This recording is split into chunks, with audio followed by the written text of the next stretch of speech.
Molly, you've given us a lot of great information and resources with regard to change. I know that the O in the C.O.S.T model represents organize. So what does this have to do with launching people into greatness? Oh, huge. Organization. Organization is also connected to the T that we're going to get into a little bit later, called time. This is what we're going to talk about, and it's really so important because those who have concrete organization skills, they spend less time looking for things, hence time. So there are three main types of organized people.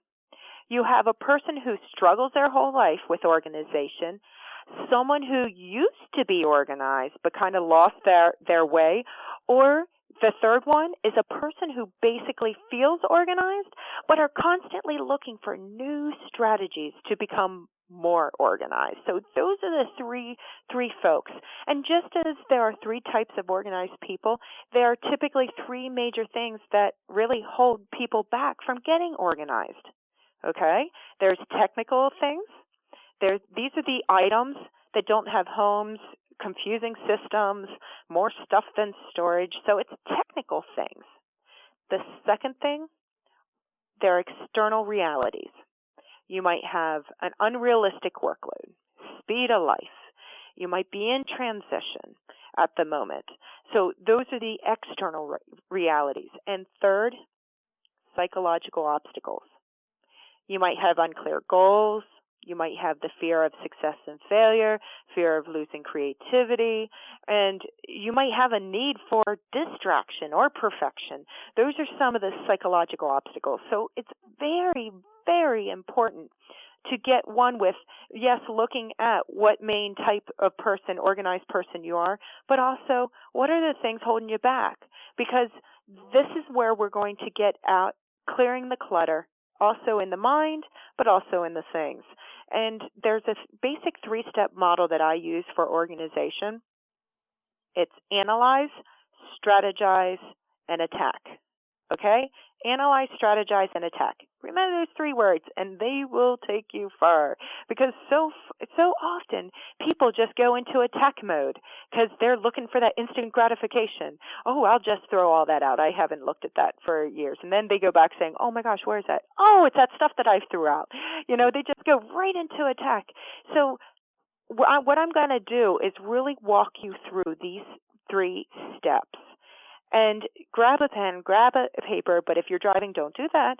But grab a pen and paper. What I want you to do is think about analyze. Where are you? Where are you going? What's holding you back? And why it's important to get there, meaning that organization state.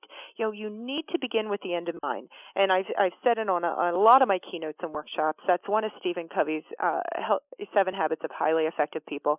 Begin with the end in mind. That's what's going to help you stay in the game, stay motivated, and stay focused.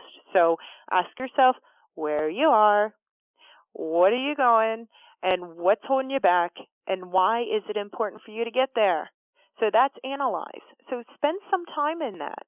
You'll find that analyze, sometimes you spend more time in some of the other stages in this three-step model for organization. And step 2, I want you to strategize.